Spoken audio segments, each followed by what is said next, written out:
আমি হাল চাষ করাও জানি, ধান কাটা জানি, রোয়া লাগানিও জানি।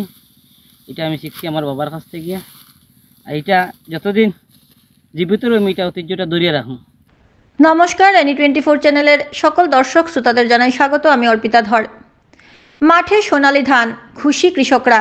সোনাই সমষ্টির অন্তর্গত বারিকনগর দ্বিতীয় খণ্ডের কৃষক বন্ধু হাফিজ হিফজুর রহমান বরভূঁইয়া জানালেন, ধানের ফলন ভালো হয়েছে। যান্ত্রিক পদ্ধতিতে নয়, ধান কাস্তে হাতে নিয়ে মাঠে নামেন প্রগতিশীল কৃষক হাফিজ হিফজুর বরভূঁইয়া।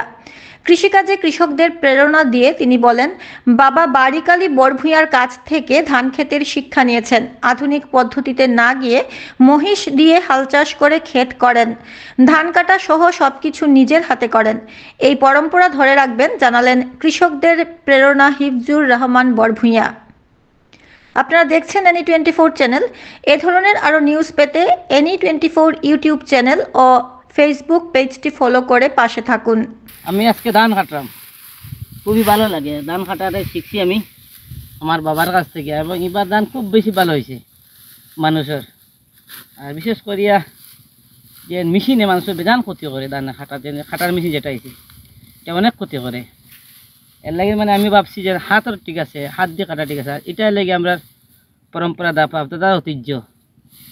এবং এই জায়গার মধ্যে আমি এই কাজটা শিখছি একমাত্র আমার বাবার কাছ থেকে। আমি হাল চাষ করাও জানি, ধান কাটা জানি, রোয়া লাগানিও জানি। এটা আমি শিখছি আমার বাবার কাছ থেকে। আর এটা যতদিন জীবিত রইম এটা ঐতিহ্যটা ধরিয়ে রাখুন।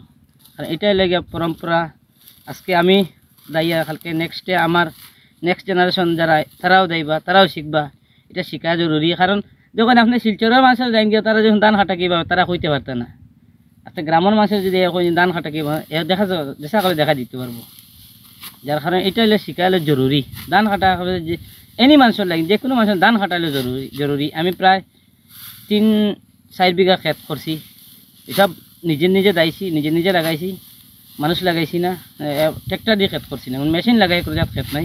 আমার নিজস্ব মহিষ আছে, আমি মহিষ দিয়ে হাল চাষ করিয়া ক্ষেত করছি। ধন্যবাদ।